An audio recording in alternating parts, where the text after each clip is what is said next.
So speaking of no days off, since you're here and it sounds like you live the ethos for sure. You have a quote on your Instagram post that says, "The greatest thing about tomorrow is I will be better than I am today." Can you tell us the importance of constant daily improvement, which is, no days off is never taking a day off on you. It's a commitment to becoming your best self. Like kind of, in your own words, I mean, I know how I kind of describe it. Like in your own words, how do you describe that daily commitment to constantly becoming a better version of yourself? I find that, I think that's everybody's purpose, to fully be able to express yourself to the best of your abilities. And the only way you could do that is by becoming a better version of you each and every single day in all areas of your life. And that's something I've committed to. I recently learned that, becoming 1% better every day. And if you do it every day consistently with no days off, you're going to be better than 98% of the world, right. If you commit to doing it every single day. And I don't want to be average. I mean, it says it right here, the Marcus Aurelius, the object of life is not to be on the side of the majority, but to escape and find yourself in the ranks of the insane. I'm insane. I love it. I'm insane. I want to be the best. I want to see how good I can get, how physically fit I can get, how much I can learn, how emotionally intelligent I can become, how strong of a relationship I can build with God. Like, I want to see, I don't just want to stay settled. I don't want to stay the same, and there's no value in staying the same. There's no fulfillment in staying the same. And if the goal in life is to become the best version of yourself, so you can glorify God and be the example for the rest of people, then staying the same is not an option for me. Yep. So no days off for me is so important, and I live by it. And people think I'm crazy for it all the time, but I'm like, bro, you can never take a day off on yourself. Never, ever, ever take a day off on yourself. You every day got to work on becoming better, improving yourself, whether it's reading a book, whether it's listening to a podcast, whether it's meditating, whatever it is that you got to do to become better, it has to be like a main focus. And I've dedicated my life to it, and I live by it now. Like it's a part of my day to day. Like, the same way I brush my teeth every day and shower every day and eat every day is the same way I work on Neno every day. It's a mandatory, non-negotiable for me. And I've dedicated my life to it, and it has helped me out so much. And I've been an example for so many other people, like my little brother. Yeah. Now my little brother, he's installed the same mindset into himself, and he's become one of the top financial advisors out in Tampa. And he always gives me a lot of credit. He's like, yo, if it wasn't for my big brother, showing me the importance of waking up early every day and taking no days off on myself, now, my little brother's a freaking savage, know, and I'm so grateful because I was able to be an example. And now look, it followed him, and now guess what? He's going to be an example for his son, who's my godson now. And it's going to be something that's installed inside of us. And, now we're being examples for other people that follow us and all those great things. So that's kind of like why I love the no days off mentality, because if you dedicate to becoming a best version, not only will you be able to, be an example for so many other people, but you'll be able to realize who you can become. And that's the journey in life, to see who you can become. Boom. Said it better than me. Yo, what does it mean to you? Because it says it on the top of the thing. It's exactly the same thing. It's actually, I'm just sitting here grinning because, I have a younger brother that is amazing too, and I love your brother, man. He showed me so much love the other day. Has bought into what I'm, trying to accomplish, and then now I got a brother from another mother hearing you talk. Just, it's powerful when you meet people with the same mindset. And then I feel like, we're crazy, we're insane, but I feel like everyone else is crazy and insane to not live this way, exactly. To not take advantage of, because every single person has the ability to be doing what we do. Every single person. And there's no excuses. There's absolutely no excuse. And, when I hear you talk about, like, I actually get really emotional about it, because life is, and it's gone. And I don't think we live that way, Mm-hmm. Like, we don't live like it could be taken away tomorrow. That fast. And we only think that way when someone passes away. When someone passes. Or tragedy happens. Or you're in the hospital, and then it's too late. So it's just, it's refreshing. It's refreshing to hear a young man, because I feel like you're a young man that gets it, and you got it early on, you've just continued to just keep going and keep improving. And you're living no days off, man. You're living no days off. And I just, it's amazing to hear. And I wish nothing but the best for you and your journey. And you're going to keep impacting and making a difference in this world, and just keep doing what you're doing, man. Because it's again, just the word it's, for me, it's just, I kept saying, wow, this is so refreshing to hear someone in your position to just be talking the way you're talking, because that's what success to me is. Success is not the money. It's not the fame. It is literally being the best version of you, because when you do that, you're better for everybody else around you. And that's the key of life. That's the key. Right there. And I love that you live by that too as well, because you would have not been able to create everything that you have today if it wasn't for that no days off mindset. Right. Not even a chance. At what age did you develop that? Was that always installed inside of you, or was it something that you developed over the years? I feel like I'm, it's been with me. Like, I've always felt like a leader. I've always, I was always the lead in the school play. I was always, whether it was in a good way or a bad way, too. Like, I was a little disruptive as a child. Me too. I always wanted to do different stuff. Like, I dressed differently. I, was outcast. Brave. Yeah, a little bit of, you felt like a little different. All that. I've always felt. It's funny how you attract who you are in a way. It's actually crazy when you do that. I've always felt different, but in a good way. Like, I don't want to. And that's why that quote I put on the wall is because during the pandemic is when I really felt different, like really different. Because I just didn't buy into everything that was being sold to us, and I knew there was something greater on the other side than what we were going through. And I just knew if I just didn't make a permanent decision in a temporary season, you absolutely just keep improving, keep going. And you have faith. And too, and that's another thing too. I mean, I couldn't. And your faith was tested during that time. Of course. And you had to trust. Let me ask you something, because I wanted to ask you this the day of the holiday party. Okay. When you were speaking, phenomenal speech, by the way. You talked about it took 17 years. Mm-hmm. And nowadays, this culture, because there's so much Instagram and people think that success is so fast, and, people are flexing Lamborghinis and they think that it can all happen in a year or two and this and all of that. Talk to me a little bit about that 17-year journey, bro, and why people got to play the long game, even for somebody like me, because in reality, I've really been in my journey for 7 years, right? So I'm still thinking, when you said it, I'm sitting there, I'm like, I was telling Andre, I'm like, damn, I still got another 10 years to catch up to 17. And at that point, he'll be at 27.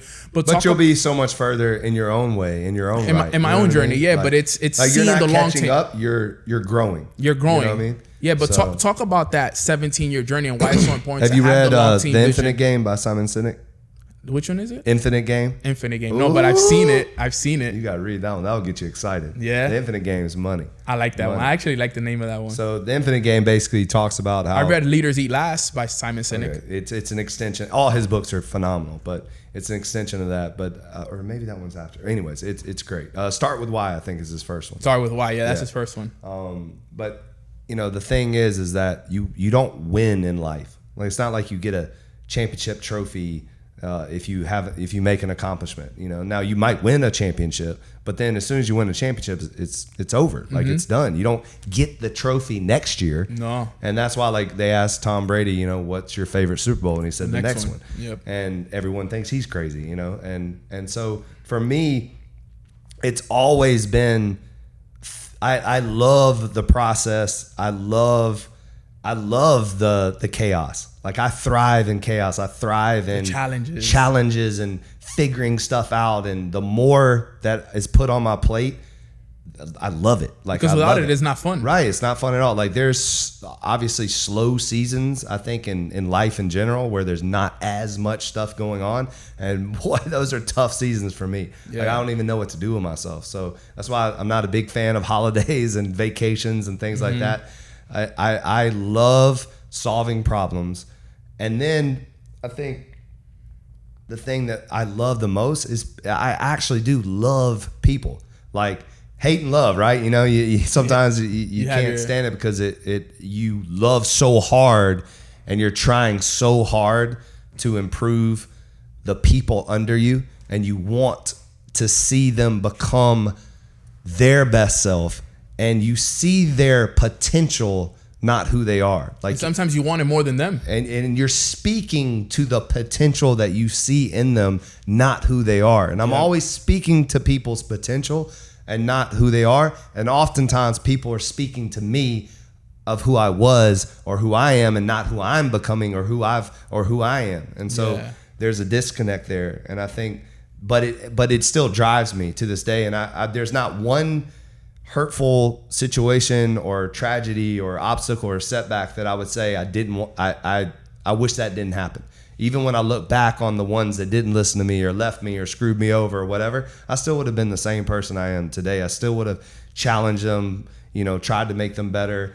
I don't look at myself and say, oh, I should have done it differently. There's no regrets. There's no regrets. You never regret trying to make people better. If they don't accept it, if they don't want to do it, then it's on them. It's really on them. And actually, I did have a hard time with that earlier, but like now I am so at peace. You've learned to accept it. When it comes to people not doing what I tell them to do or not taking the advice, and again, I'm no, saint myself or no, perfect guru or something like that, but I do have some years on people, and then I've done some things that I think that if you're under me, then you should listen. So, if you're part of the organization, you should listen and apply, and I promise you'll end up on a better side. I don't know if I answered your question, but it's for me, it's always just been when you find, if you love what you do, then it's not really work. It is hard work. It is never easy, but it's your purpose, And so that I've really leaned into this whole premise of not operating off your feelings and emotions and circumstances. So I truly believe that, because there are so many days where you don't feel good. You're having there's a circumstance that doesn't fit your routine. There's always shit going on. Always. There's always an excuse. Always something going on, bro. Like it's never going to be perfect. It doesn't matter. It doesn't matter who you are, where you are, what you're doing. That applies to everybody. Everybody has stuff, that happens. I call it when shit happens, when life happens. When life happens, how do you respond. Not react. So yeah. But yeah. Yeah, because when I was thinking about it, I was sitting there and I'm listening to your speech, and I thought about your year 1, and then I'm looking at your year 17, and I'm like, sheesh, bro, I could only imagine everything that happened in that in between that space, year 2, 3, 4. Well, imagine seeing this year 1 in your head. I know, man, sheesh. And then when you see that in your head, and then everyone around you is saying, congratulations, good job. But then you're not where you want to be. This is this much of what I felt like. That's why I always tell my staff, we're just getting started, because when you have a mindset and when you have a vision of you're trying to be bigger than Nike, and then everybody's like, oh, you open up another location, great job. Oh, you did this, great job. And you're like, no. We're working. We're still at this. We're just getting started. Crazy. And even sitting here right now in this, and you're looking at this beautiful space. Yes, it's beautiful. I love it. And I actually did give myself flowers when it comes to this, but we're still just getting started. We're still not how many stopping. Locations? 7 locations. 7 locations. Nashville will be 8, and then Aventura will be 9, and we're just getting started. Like we plan on hitting other I want to go to every major city eventually. If all the boxes are checked, and of course, quality over quantity always. I won't compromise what I know. I won't compromise I call them my boxes. So I have boxes that have to be checked. And when it comes to real estate, when it comes to landlord, when it comes to opportunity, when it comes to finances, when it comes to everything, if one box is not checked, then I pass. So I've said no probably hundreds and hundreds of times to adding locations because the boxes weren't checked. And I mean, I get offered spaces all the time. All the time. Like every day I get somebody emailing me, I have the perfect spot for you. And then I go through the process, and then it either works out or it doesn't. And the process for these kind of things is literally, I mean, to give you an idea, I signed the LOI here 3 years ago. And then, it took 3 years to actually get the place open. So, and those are like even Aventura. I mean, we signed Aventura like 2 years ago and we haven't even broken ground yet. So you know, Aventura is going to be a good spot. For Aventura sure. is going to be great. But yeah, you have to learn. And not, I mean, for me, it wasn't even me learning. It was me committing to my vision and not letting other people distract you from what you see for yourself, because it's not about everybody else. I don't care if it's your family. Like, if you have a vision for your life and you know for a fact that that's what you want to do with your life, then you do everything in your power to do it, no matter what, and just stick to the course. Just stay the course. You know, it's not going to be a straight line. Never. It's going to be all over the place. You're going to be up and down, and there's going to be so many things that you go through. But that's why I always crack up to him myself, is that if I go back to that time, I was saying the same things I'm saying today, just in a smaller, no AC warehouse, but I was still committed to no days off. I still had the vision. I still knew where I was going. And that's why I get frustrated with people that, you know, even to this day, people talk to the person that opened up the 2,000 square foot no AC warehouse. No. We've been past that for years. And now we're going to a place that you can't see. Only I can see. Yep. And, you know, so yeah. It goes, and then it aligns with also this next question with the name of the brand, Legacy. Yeah.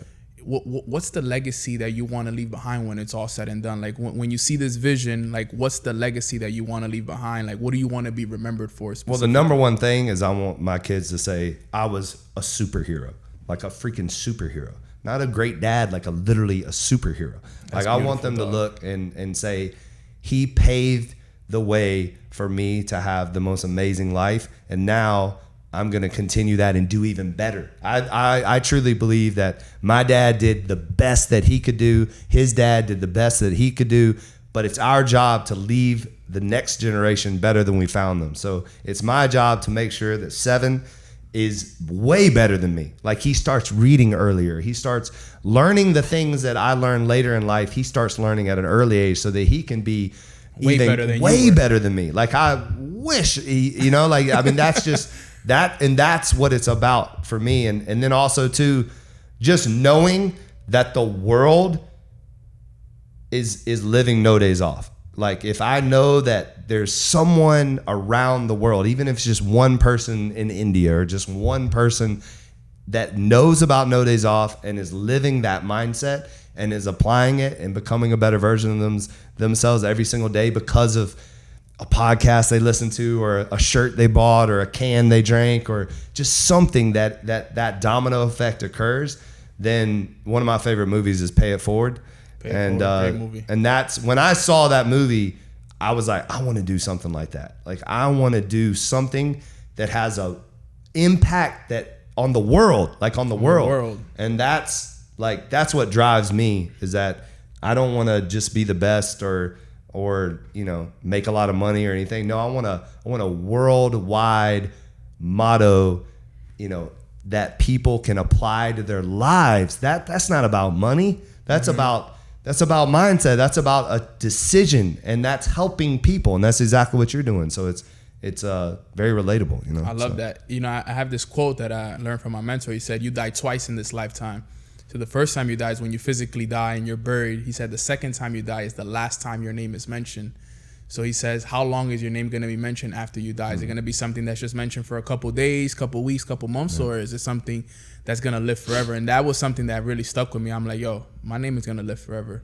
You know, like, that's the kind of impact I want to leave, similar to you, you know, my kids, and you know, that somebody watches a podcast, reads my book, you know, reads my journal, something that they know that years from now, years after my time is gone, like, I strove to be the best that I could be. Yeah. And I'm encouraging and inspiring with my story and with my success and with everything that we was able to do for people to become the best versions of themselves. So I love that we're all on the same mindset when it comes to the legacy of the impact and everything, man. That's awesome, man. I'm proud of you, bro, for real. No one hasn't told you, dog, like, this is amazing what you've done. You're an inspiration for me, you know, and because of people like you, I know I got to keep going. I got to keep showing up. There is no days off. There is no excuses. You got to be the best version of yourself, bro. So I appreciate you being the example for us. Thank you, man. That's a lot. Appreciate you. Bro, I know you got a lot going on. So how do you balance it all work, business, family, being a dad, faith. Like, talk a little bit about how you do that on a larger scale, because you're doing it at a high level, CEO, founder of all these amazing brands.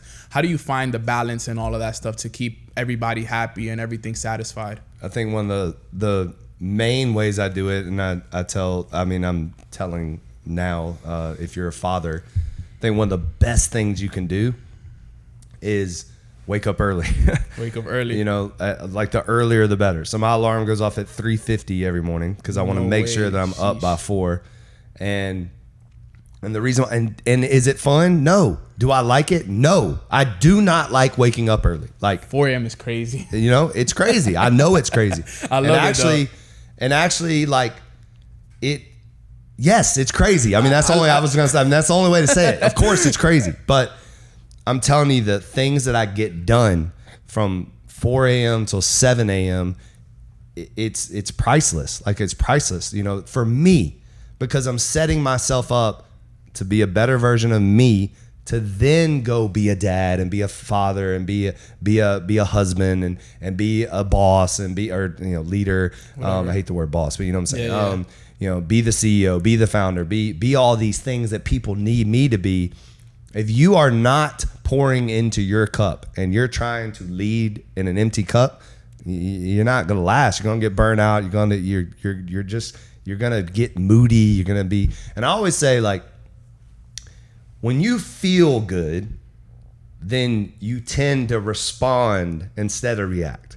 That's true. Like, when we don't feel good is when we react and we snap, and when you're in a bad mood, or you're grumpy, or you're tired, or you didn't get your lift in, you didn't get your run in, you didn't get your cold plunge, you didn't get your sun. Most of the time, you're not preparing yourself for when life happens, when there's chaos, and there's almost a fire I have to put out every single day, whether it's, you know, an emotional fire with our employees, you know, some kind of HR situation, or whether it's a pipe burst, or whether it's this, you know, this bill wasn't paid, or what. There's always something. There's always something.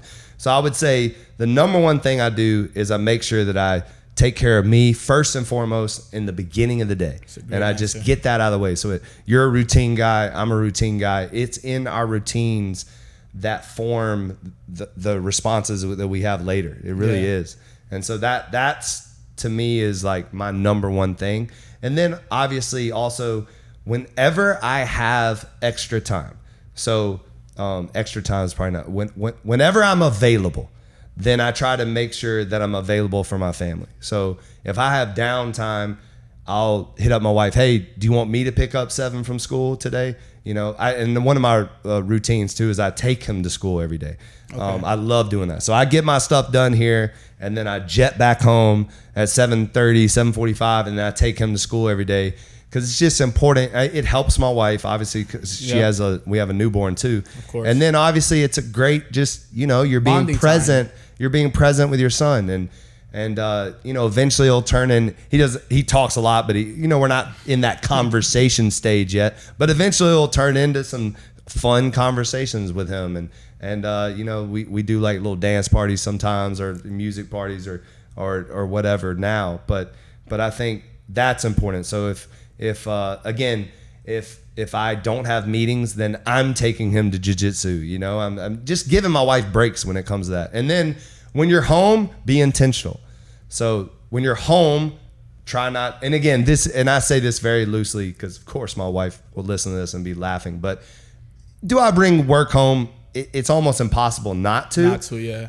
But you're not being disrespectful when it comes to it. So what I mean by that is you're not like blatantly just like for example, if I'm doing something on the phone that has to do with work and my son's like, you know, daddy, I'm not gonna be like get away, you know, or being rude, you know. Not, you still engage, you know, you still act normal. Like there's no reason to act like you know, like work's that important that you can't, because there's nothing more important than your family. Nothing. Yeah.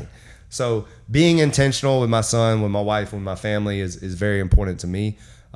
Finding those moments, you know, and they can be small. They can be, you know, now with technology, you can FaceTime your kids, you can FaceTime your wife. Like there's so many moments that I think that we can do better at just being intentional. And then obviously getting them here and like you know, like making sure that they're around you, you know, bringing them to the gym and bringing them to places and trying to let them be a part of everything. Like work for me is life. Like I don't really see like work and life separate. Yeah. You know, I think a lot of people do is like they're, you know, they live a certain way during work and then, oh, now I get the weekend off, you know, like for me, like, and really the gym business is Monday through Sunday. So there is no days off, literally. There is no days off. Yeah. So, you know, when people are like, thank God it's Friday, like, I don't really see it like that. I mean, look, we're here. It's Saturday.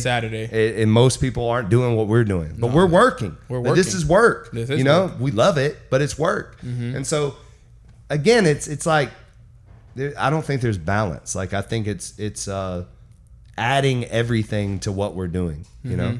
My mentor would call it rhythm. You gotta just find the rhythm. There is no such thing as balance because, you know, time is always gonna go more find in a the certain routine, place. rhythm, the routine, the rhythm, and then again finding openings in the schedule, and not just finding openings and saying, you know, like, oh, I'm too busy to go home or make a phone call or whatever. So finding that, I think that helps. I think you should, whenever you have an opportunity to be available for your family, then be available. Like, don't, you know, oh, it's 9 to 5 and, you know, I can't run home and have lunch or something like that. Just make yourself available. So that's good. That was a great answer. I have this one for you. This one's going to be good.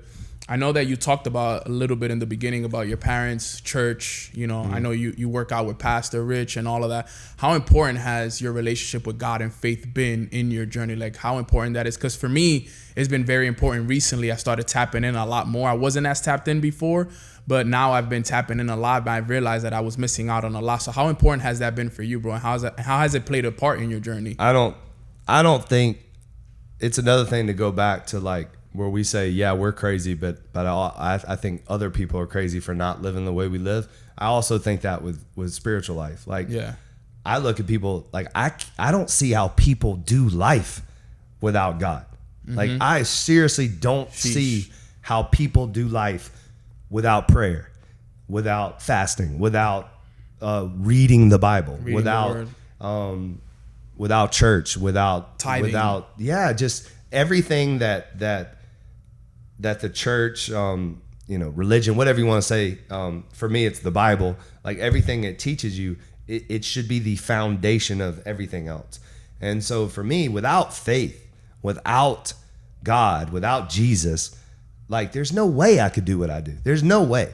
And I have a praying mom, a praying dad, but my mom has been praying for me, you know, ever since I was born. And, you know, when you got that praying mom, you know, you know, like, you just know that you're protected, a hedge of angels around you. And so it's been a staple. I'm constantly, like, talking to myself and then also God. So I'm constantly having that conversation with myself and God, and, like, having these, you know, literally conversations. You know, I feel crazy sometimes, but that's just a constant. You know, I probably say, thank you, Jesus, thank you, Jesus, thank you, Jesus, probably like thousands of times a day. You know, that's like, so beautiful, just kind of speaking life to myself in moments when it's hard. Like, you know, life is not easy, and it's doing what we're trying to do we're trying to do big things. We're trying to make a major impact, but we're not trying to do it through our own strength, because we can't.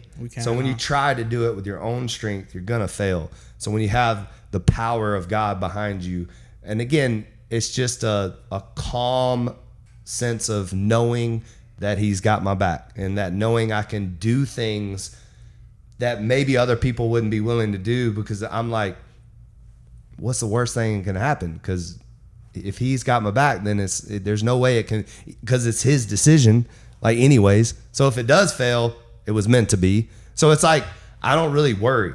Like, there's no reason to worry. Now, I'm not saying I don't stress about things and think about things, and sometimes I'm an overthinker and stuff like that. But we all are. But I'm not a worrier. Okay. I never worry, ever. I don't.